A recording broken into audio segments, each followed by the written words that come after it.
Happy Monday, everyone. I am so excited. So, today, what I'm going to be talking about is 3 clients that I've helped break into product. A lot of people who reach out to me come to me because I've had a career in product and they want to either pivot into product or they want to grow their career in product. And I've helped numerous people. I will say 40% of the clients that I have worked with have either transitioned into a product manager role from a non-traditional background, non-linear background, or they have grown their product career, either moved up from senior individual contributor to director of product, or to VP of product, or to even CPO.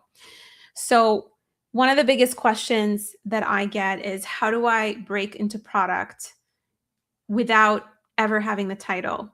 And so I'm going to share with you 3 client examples, and then in terms of breaking into product. And I'm also going to share with you a couple of examples of clients who moved up within product. That way you can learn the step-by-step and see if you can implement it. Alrighty. So I'm going to just share my screen, honestly, because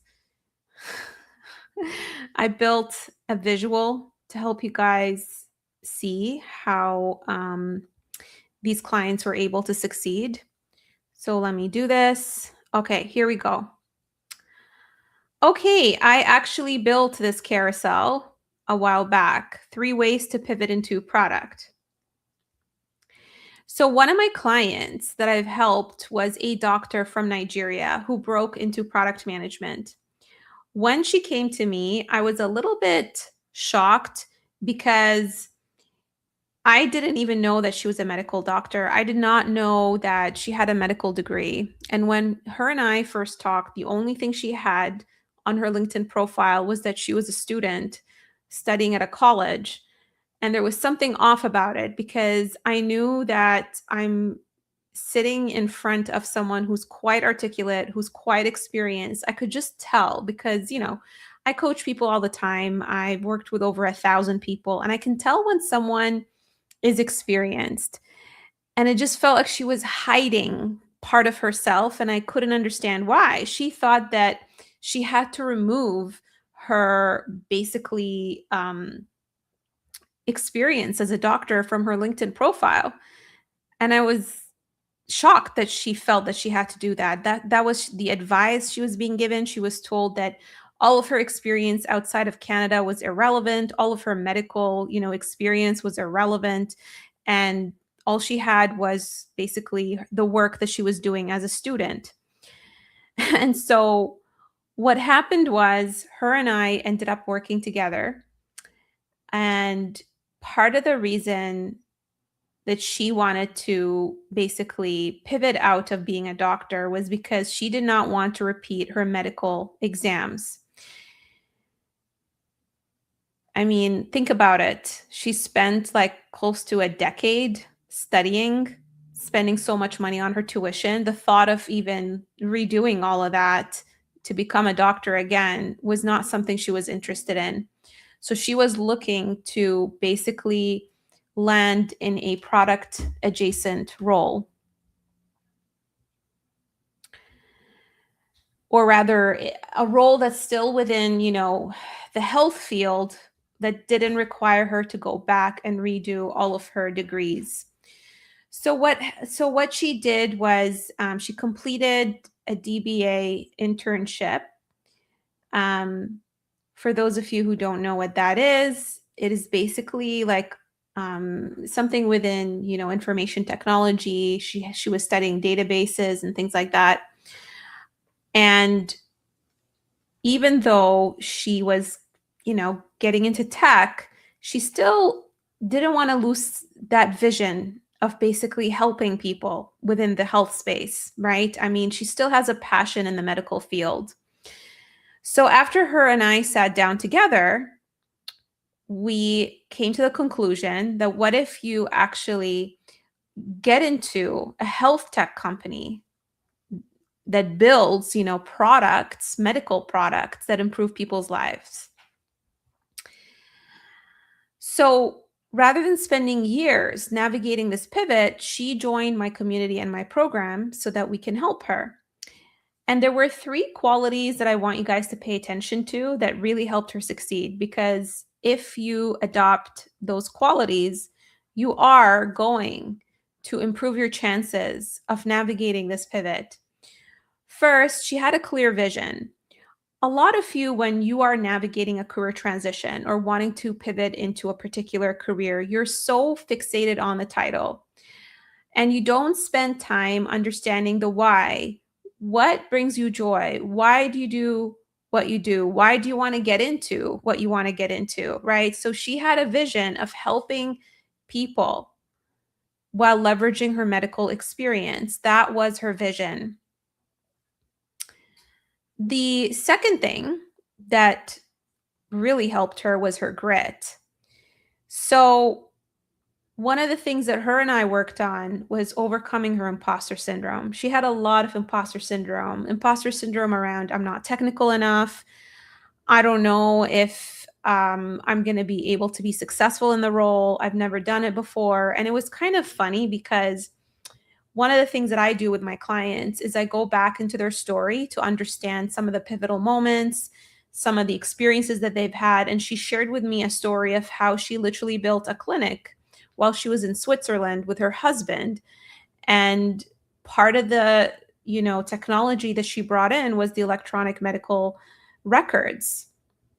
And so I was kind of surprised as she felt that that was not product related because it truly was. When you are running a business, when you're building a business, it's the same thing as building a product.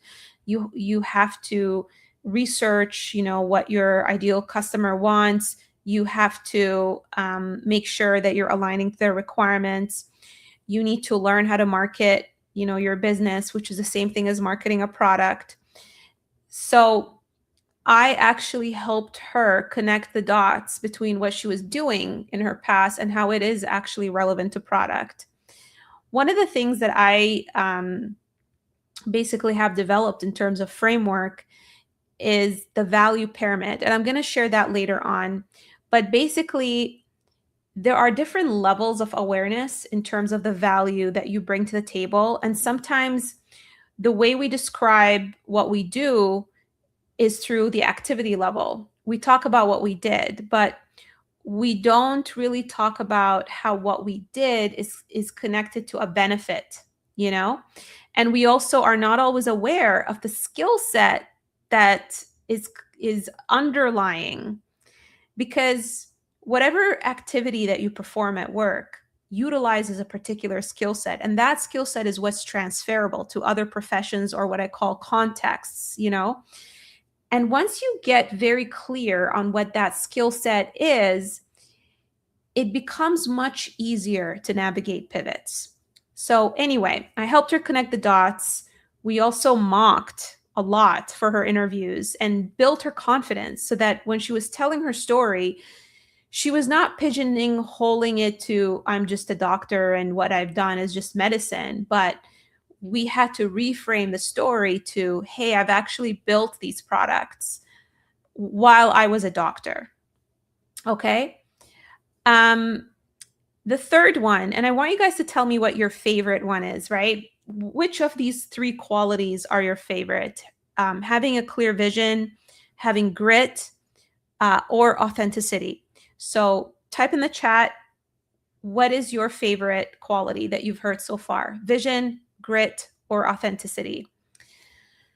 This will help you pay attention and also take note of what you need to do in order to navigate your pivot. Okay, so authenticity, what do I mean by that? We actually didn't fake any of her branding. Some people, when they think of pivots, they think that, oh, I need to fake titles. I need to pretend that I was a product manager. I need to just stuff my resume with a whole bunch of keywords. And at this point in time, this advice is beyond outdated. It actually never worked in the first place, but now it's even worse because we're at a point where recruiters are very skeptical.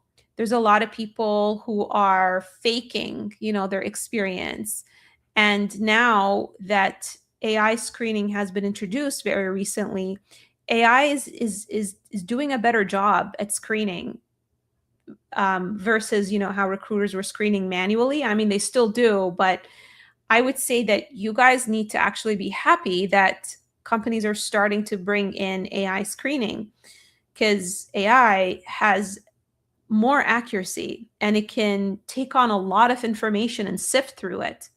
However, when your resume is heavily faked, and when your resume is heavily basically loaded with some superficial AI stuff with keywords, AI itself during the screening can actually smell that.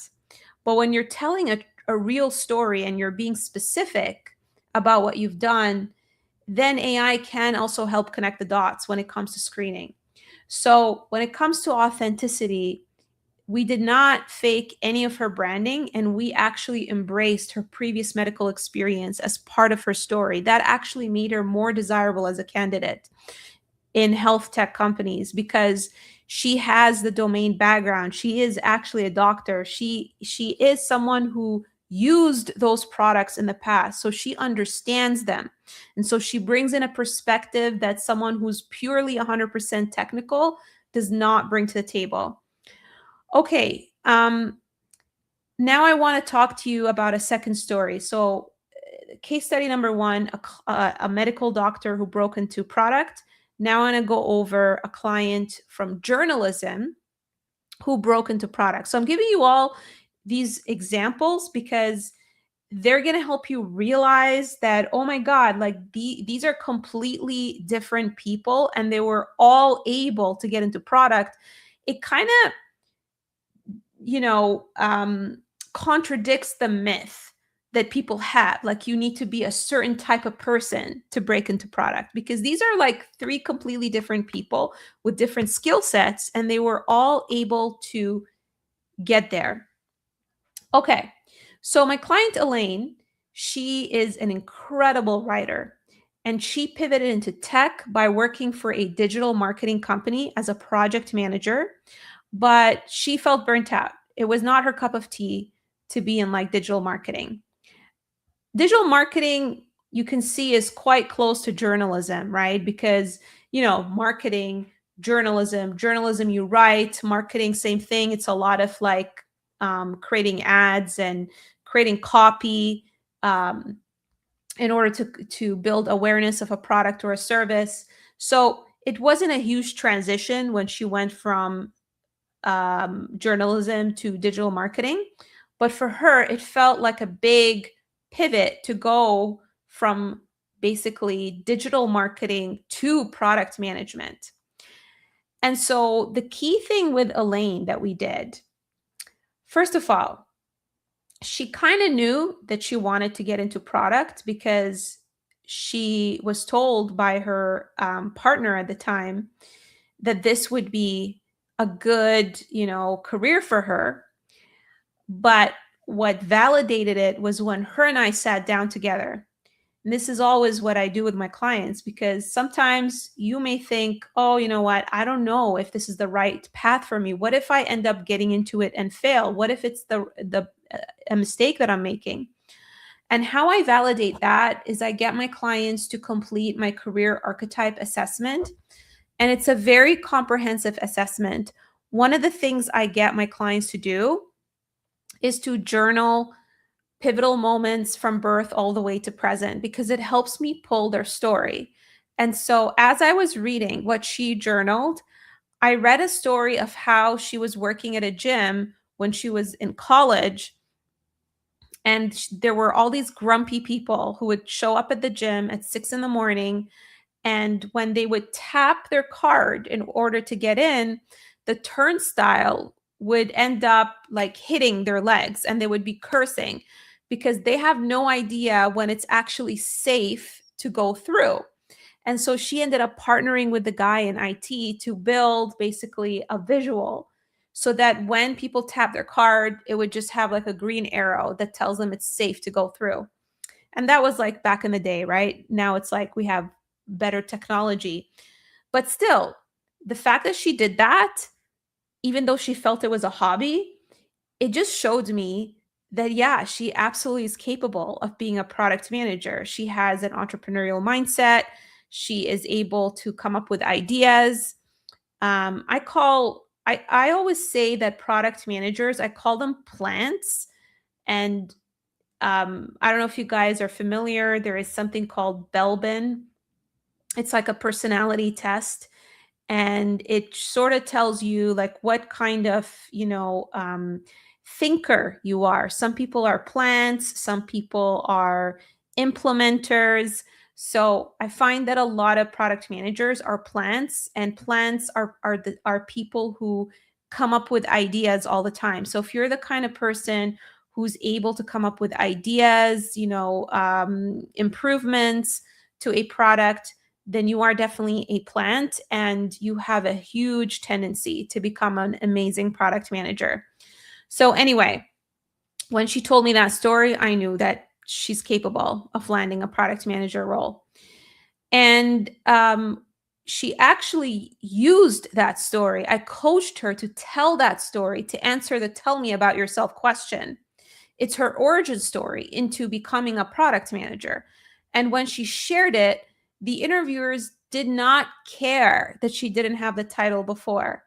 And they took a leap of faith on her, and she ended up landing the product manager role. In fact, she landed 3 six-figure product manager offers when we worked together. Okay, so let's talk about the 3 qualities that helped Elaine pivot successfully. And I'd love you guys to share with me again which one is your favorite. Um, Number 1, storytelling. So Elaine realized the storytelling framework I teach is very similar to what she actually learned when she was a journalist. And when we crafted her story together, it was so engaging. It was so impressive. To this day, I actually share her story with a lot of my clients who want to learn how to answer tell me about yourself question. So, like, the journalism in her actually, came through. The second quality that made her successful was consistency. She followed my process and she did not give up. Listen, when you're going through a pivot, it's not about templates and resumes and things like that. It really is about an end to end system. You need to nail, like, what I call your sweet spot. What is your sweet spot? You need to figure that out. Even if we decide that product management is the right fit for you, because by the way, I don't just help people land product roles, I also help people land a variety of roles. And that's the benefit of working with me, because if we find out that product management is not the right fit for you, then we pick something that is the right fit. But yeah, um, you need, in order to navigate like a pivot, you need the end-to-end system. 1, we need to get clear on your sweet spot. 2, we need to build a brand around the right role for you. And then we need to work on converting those interviews into offers. And sometimes what happens when people get stuck and they're not, landing the offer, there could be something, it could be one of the steps, right? And sometimes people are not sure which of these steps is the hurdle. And so her and I were sitting down, we were testing everything, and we were figuring out, okay, we got the right role. We narrowed it down to, senior level product manager roles in a particular industry. Now we got to move on to getting interviews. She was not getting interviews before. We overcame that hurdle. Then it was, okay, she's getting a lot of interviews, but none of them are converting into offers. So we need to go back and figure out, is it something that she's saying in those interviews?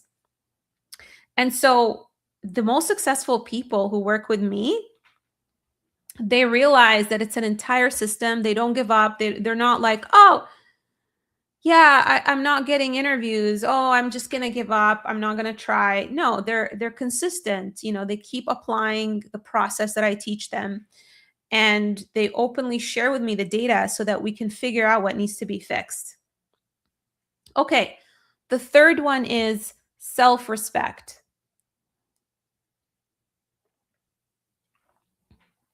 That one is very important. The thing is, you guys, when you're looking for a job, when you're navigating a pivot, it's important that you don't settle for just anything. How do I say this? It's almost like dating. You want to be pursued versus chase all the time. You want to have standards. And I find that the people who don't have standards, who are willing to accept anything, they're the ones who don't always succeed in their pivot, right? I'm not saying like don't if you're unemployed, right? I'm not saying like if you're unemployed, don't work and don't take any job. I'm saying that sure, like get that security, get that safety, get that financial, stability and temporarily, right? And then once you do, be clear about what you want. Because if you're not clear about what you want and what makes you happy, then you're just going to emit this desperation energy. And recruiters can tell when you are desperate. They can tell when you're not valuing yourself, and it's not a good position to be in. So with Elaine in particular, I remember she got an offer, or she was interviewing for a company that was asking her to travel for like 2 hours to get to an office. And they had a huge problem with like not being remote, right? Like they were measuring her success by how many times she's in the office. And for her, like that was a huge, basically, clash to her values. And the funny thing is that she was very clear about that. She said no, and she got a way better opportunity afterwards. So yeah, Jay, absolutely. You should never settle for any job. Again, I tell people that when it comes to your job search, it's like dating, it's like relationships. Imagine if you are dating and you just accept the person to treat you however they want to treat you, right? You're not going to end up being in a good relationship long term. Like if the fear is I'm just going to be with that person so that I'm not alone, that's not a good thing, right? And it's the same thing with jobs. Like, oh, I'm just going to accept the way they treat me because I don't want to be without a job. And like I said, I'm not saying, it's not okay to do that temporarily just to get in the money, but you still need to think long term. Great, take that temporary job, but keep your eyes out. Have some standards. Okay. The third example that I wanted to give you guys is this client. His name is Heath. He is one of my best clients. And the reason I say this is because of the amount of grit that he had and what a transformation he created for himself. So when Heath and I were working together, he shared with me that he was a truck driver. He did not have a degree, but he was very passionate about getting into the gaming industry. It was his long-term dream, and he was trying to make it happen his entire life. Heath had a very nonlinear career. He was not like a corporate guy. He started multiple businesses. One of them is his truck driving business. He did a lot of freelancing. He even coached basically people on he coached singers on their voice. He did so many like jobs, right? And so for him, it was going to be a challenge. How do we take this non-linear experience, literally like years of having his own business, freelancing, doing all kinds of things that are not even tech related? How do we take that and turn it into a story that convinces a hiring manager that he is capable of getting into the gaming industry and building products? So One day he decided to put himself into self-imposed homelessness and drive a truck while building a gaming product. That was part of his story before he met me. And he successfully launched his product on the Apple Store. He literally, worked with an engineer who coded, he funded the whole thing, and they both basically worked on it and launched it to the Apple Store. He also ended up working at a startup. He finally got in and into that product role and worked at a startup. But after only 3 months, he got laid off. And then he found me. And when we worked together on his branding and stories, he landed his dream job in Portugal, helping teams build gaming products. Isn't that crazy? You guys tell me, which one is your most favorite story? Is it the doctor who pivoted into product? Is it the journalist who pivoted into product? Or is it Heath's story, who went from being a truck driver, no degree, self-imposed homelessness, and landing a product role? I want to know. Tell me in the chat, which one is your favorite? Okay. These are the three qualities that helped Heath pivot successfully. So one, his grit, obviously putting himself into self-imposed homelessness just says it all. I'm not saying that you guys all should do that, but I'm just saying if someone was able to achieve that goal in that position, then why can't you? Right? When there's a will, there is a way. The second thing is his vision. He loved mentoring people and he wanted to use Agile to build games. And then the third thing is his resourcefulness. Oh my goodness. This guy, he was asking me questions every single day. When people join my program, sometimes they shy away. Sometimes I have to chase them, ask them if they need help. But with him, I never had to worry about him. He would come to me every day and ask me questions and even help other people within the community. And so he ended up learning from others who were already in product within my community, and other people were actually learning from him. And it got to the point where him and I actually collaborated and he taught some of the classes in my community. It was crazy. He's such an amazing guy. And by the way, he's still at the same company where I helped him land. Okay, so these are the three success stories that I wanted you guys to look at. And the reason I wanted to show you guys these success stories is because I want to inspire you that anything is honestly possible. And while this story is mainly about people that I've helped break into product, this applies to any profession, regardless of where you're at. You may be feeling stagnant in your career and you're considering a change in your career. I've helped people change industries, change professions, change roles, move up. I recently helped a client who was in hospitality. He was a general manager in hospitality and he didn't want to do it anymore and he didn't know what else to do.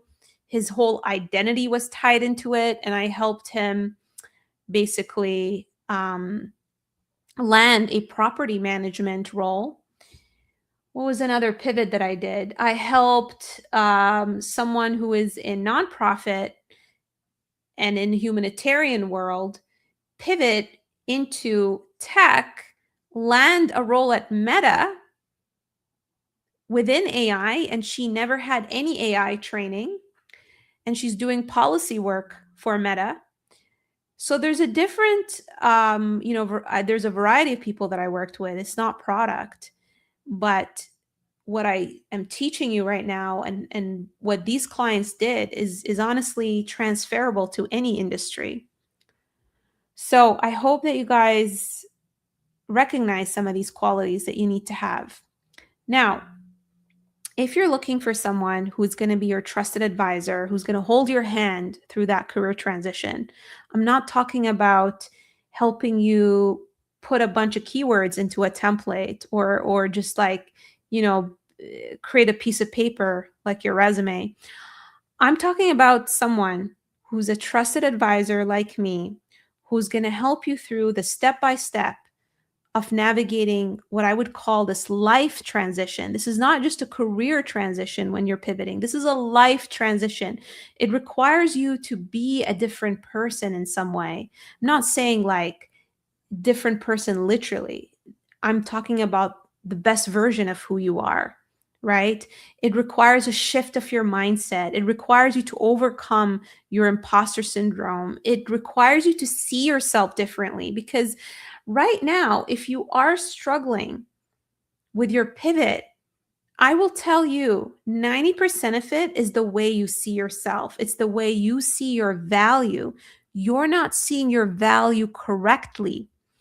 You're describing yourself and your value the same way that your role, your company has pigeonholed you into. But what you bring to the table is a lot more than the way you're packaging it and labeling it. And so if you're looking for someone to help you understand that, then this is where I come in. And so if you want to chat with me, you can book a free career diagnosis. So the free career diagnosis is for people who are serious about navigating their career transition. This is not a pick your brain, not a session, because the pick your brain is happening right now. If you have questions, drop them in the chat. I'll happily, answer them. The free career diagnosis is for people who recognize that they don't want to do this alone, because doing it alone means trial and error, and you don't want to waste time anymore. Okay? So if you're at that point where you don't want to waste time and you want to do this properly, then you can book the free career diagnosis with me.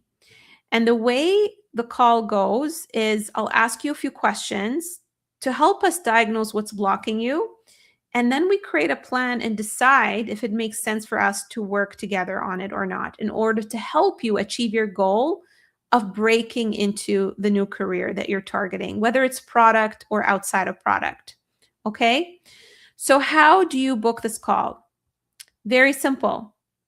Go to my profile and click the book an appointment button. Once you do that, you can scroll down, you can click on this button and just answer these 2-minute questions. The purpose of these questions is to help me understand what is blocking you, because it's a 15-minute call and I need the information in order for us to be efficient. Okay. So once you navigate that intake form, then you can pick a time and we can chat. Okay. I hope that you guys learned a lot. I would love it. I would absolutely love it if you share with me your biggest takeaway. Whether it is sharing with me which of these case studies was your favorite one, or what is something that you learned that you're going to apply into your career. Like, I love what Jay shared here, that he learned that he's not going to settle for any job. So share with me as well, what would be your favorite, takeaway out of this. And I would absolutely love it if you can just give this a like. It's really going to help with the algorithm. It's going to help someone who is stagnant in their career, doesn't know how to pivot, to watch this and feel inspired, to understand what's possible for them, to learn from these stories. You would be doing that person a huge favor, and you would be doing me a favor, because, I want to help more people. And also the algorithm, what can I say? It is a Pandora box. All right. Thank you so much, everyone, for listening. I hope you have a wonderful evening.